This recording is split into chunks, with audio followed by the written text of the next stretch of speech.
ప్రియమైన వారలారా, ప్రభు అయిన యేసు మిమ్ములను అధికంగా ప్రేమించుచున్నారు కనుక ప్రతిదినం మీతో చాలా సమయం మాట్లాడుచున్నారు కదా.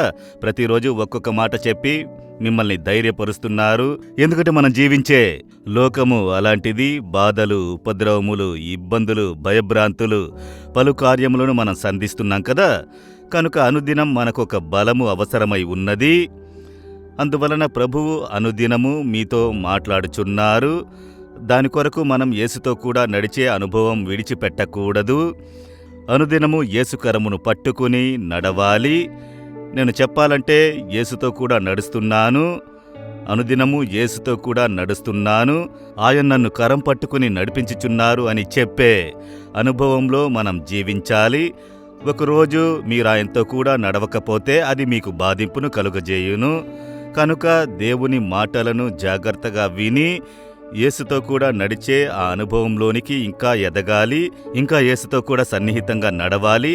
ఇప్పుడు నడిచే వాటిలో కూడా అనేక అనుభవములు ఉన్నవి. యేసు ముందు వెళుచున్నారు, చాలా దూరం వెనక వెళుచున్నాను. ఎందుకంటే యేసు ముందు వెళుచున్నారు, నేను వెనక వెళుచున్నాను అని అంటే అది కూడా యేసుతో కూడా నడిచేదే. యేసు ఎక్కడ ఉన్నారు? మీరా ప్రక్కన దూరముగా వెళుచుంటే యేసు వెళుచున్నారు, ఆయన కూడా నేను నడిచి వెళుచున్నాను అని చెప్పవచ్చు దూరముగా. అయితే యేసు చెయ్యి పట్టుకుని ప్రక్కన నడిచితే ఎలా ఉంటుంది ఊహించి చూడండి. యేసు నేను చాలా క్లోజ్ వాక్ విత్ గాడ్. నేను చాలా క్లోజ్గా ఆయనతో నడుస్తున్నాను, ఆయన చేయి పట్టుకుని నడుస్తున్నాను. ఏది నీ అనుభవముగా ఉన్నది? దూరంగా ఆయన వెనక నడుస్తున్నారా? సైడ్గా ఒక ప్రక్కన ఒదిగి నడుస్తున్నారా? ఆయన చేయి పట్టుకుని ప్రక్కన నడుస్తున్నారా? యోచించి చూడండి. ఆయనతో కూడా క్లోజ్గా ఉన్నారా మీరు? ఆయనతో కూడా మీ ఐక్యత సరిగ్గా లేకపోతే ఈ డిస్టర్బెన్స్ కలుగును. అయితే ఆయనకు మీకు ఐక్యత పర్ఫెక్ట్గా ఉంటే క్లోజ్నెస్ వస్తుంది. కనుక ఆయనను విడిచి దూరంగా వెళ్ళకూడదు. ఎప్పుడు క్లోజ్గా ఉండునట్లుగా మీ జీవితంలో గమనించుకోవాలి. దానికి మీ హృదయమును పరిశోధించి చూసి మీ వ్యక్తిగత ప్రార్థనా సమయములో దేవునితో కూడా ఉండే కార్యములో స్థిరపరచుకోవాలి. దాని కొరకు ఉదయమున లేచిన వెంటనే వేదము చదవండి, ప్రార్థించండి, దేవునితో కూడా మనసు విప్పి మాట్లాడండి అని చెప్పుట కారణము. అయితే మీరు కొంచెం గ్యాప్ ఇచ్చారంటే అది కొంచెంగా తొలగి అధికంగా గ్యాప్ పడుటకు ప్రారంభమవుతుంది. మిమ్ములను ఎరుగకుండానే ఆయన్ని విడిచి మీరు దూరంగా వెళ్ళెదరు. అలా లేకుండా ఉంటే యేసుతో కూడా సన్నిహితంగా ఉండే అనుభవమే చాలా ముఖ్యమైనది. నేనింకా మీకు సమీపంగా రావాలి, నేనింకా మీకు సన్నిహితంగా రావాలి. ఆ వాంఛతో ఆయన కరమును పట్టుకుని మీరు నడవాలి. సరే, ఆయన ఈ దినమున ఒక వాక్కును ఇస్తున్నారు చూడండి. యెహెజ్కేలు 36వ అధ్యాయము 9వ వచనము. నేను మీ పక్షమునున్నాను, నేను మీ తట్టు తిరుగగా.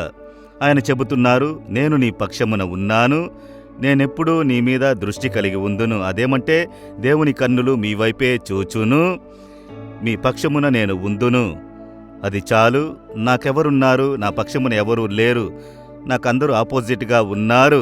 నా ఇంట్లోనూ సరే, పనిచేసే స్థలంలోనూ సరే, నేను ఉన్న స్థలములోనూ అందరూ నాకు విరోధంగా ఉన్నారు. నాకని ఎవరూ లేరు. నా పక్షమున ఎవరూ మాట్లాడనట్టున్నారు, ఎవరూ సపోర్టుగా లేరు. దేవుడు చెబుతున్నారు, నేను నీ పక్షమున ఉన్నానయ్యా. తమ్ముడు, నేను నీ పక్షమున ఉన్నాను. కుమార్తె, నీ పక్షమున నేనున్నాను. ఎవరు నీ పక్షమున లేకుంటే ఏమి అని యేసు చెబుతున్నారు. నీవు వారిని వీరిని ఎందుకు చూస్తున్నావు? వారు నీకు విరోధంగా మాట్లాడుచున్నారు, నా కొరకు మాట్లాడనంటున్నారు, నాకు సహాయం చేయనంటున్నారు, నా పక్షమున లేరు. మీకు మీరే తప్పుగా భావించుకుని మీరు ఒంటరిగా ఉన్నారు. సరే, మనుషులను విడిచిపెట్టండి. యేసుకు మీకు ఉన్న ఐక్యత. దేవుడు చెబుతున్నారు, నేను నీ పక్షమున ఉన్నాను. అది మాత్రమే కాదు, నేను నీ మీద దృష్టి కలిగి ఉన్నాను. నా దృష్టిలోనే కదా నువ్వున్నావు. నేను నిన్ను చూస్తూ ఉన్నాను. కనుక దేవుడు మిమ్మల్ని దీక్షగా చూస్తూ ఉన్నాడు. యోచించి చూడండి. ఒక తల్లి ఏం పని చేయుచున్నాను, ఆమె హృదయము ఆ బిడ్డ మీద ఉంటుంది. పక్క రూములో బిడ్డ నిద్రపోతున్నను చిన్న ఏడ్పు శబ్దం వినిపించినా టక్కున ఎవ్వరికీ తెలియదు, తల్లికి తెలుసు. ఎందుకంటే ఆ తల్లి హృదయము బిడ్డతో ఏకీభవించును. కనుక ఆ బిడ్డ మీదనే ఎప్పుడూ దృష్టి ఉంటుంది, ఎప్పుడు జాగ్రత్తగా ఉంటుంది. బిడ్డ ఎక్కడికి పోతుంది, వస్తుంది, దృష్టి కలిగి ఉంటుంది. అదేవిధంగా దేవుడు చెబుతున్నారు, నేను నీ పక్షమున ఉన్నాను. నా కుమారుడా, నా కుమార్తె, నా కన్నులు నీ మీదే ఉన్నవి, నీవు దేనికి భయపడకు అని దేవుడు చెబుతున్నారు. ఇదే నేను నీ పక్షమున ఉన్నాను. నేను నీ మీద దృష్టి ఉంచి ఉన్నాను. నీవు దుఃఖపడినా నాకు తెలుసు. నీవు భయపడినా నాకు తెలుసు. నీవు సోలిపోయినా నాకు తెలుసు. నీవు ఒంటరిగా కూర్చుని ఎవరికీ తెలియకుండా ఏడుస్తున్నావు కదా, నాకు తెలియదనుకుంటున్నావా? లైట్లు ఆర్పి పడుకునేటప్పుడు కన్నీటితో నీ తలదిండును తడుపుచున్నావు కదా, నేను నీ మీద దృష్టి ఉంచాను. నేను నిన్ను చూస్తున్నాను. నేను నీకు సహాయం చేయడానికి సిద్ధంగా ఉన్నాను. నేను నీ పక్షమున ఉన్నాను కదా, నువ్వెందుకు ఏడుస్తున్నావు? ఎవరు ఏం చెప్పినా ఏమి, ఎవరు ఎలా నడుచుకున్నా ఏమి, నేను నీకు చాలు కదా అని దేవుడు చెబుతున్నారు. దీనికంటే ఏం భాగ్యం కావాలి చెప్పండి? నేను నీకు చాలు అని చెబుతున్నారు కదా. దేవునితో చెప్పండి, దేవా మీరు నా పక్షమున ఉన్నారు, ఎప్పుడూ నా మీద దృష్టి కలిగి ఉన్నారు. దీనికంటే నాకేం కావాలి? ఈ భాగ్యం చాలు దేవా అని చెప్పి చూడండి. హృదయంలో ఉన్న దుఃఖమంతా పోతుంది, భయం పోతుంది, కలత పోతుంది, ఒక గొప్ప సంతోషము కలుగును. చెబుతారా, దేవా యేసయ్యా మీరు నా పక్షములో ఉన్నారు, నాకు సహాయకులుగా నా పక్షమున ఉన్నారు, మీకు స్తోత్రములయ్యా. మీరు నన్ను అర్థం చేసుకొనువారు, నా మీద ఎప్పుడు దృష్టి కలిగి ఉన్నారు, నన్ను గమనించుచున్నారు, అది నాకు చాలునయ్యా. మీరు ఈ రోజంతా నా జీవితమంతయు మీరు నా పక్షమున నా మీద దృష్టి కలిగి ఉన్నారు, నా మీద దృష్టి ఉంచి నన్ను కాపాడి నడిపించుచున్నారు, అది నాకు చాలు. నేను చాలా సంతోషపడుతున్నాను దేవా, మీకు స్తోత్రములు స్తోత్రములు. యేసయ్యా స్తోత్రములు, యేసు నామములో amen amen. Jesus redeems Telugu YouTube ఛానల్ను సబ్స్క్రైబ్ చేయండి.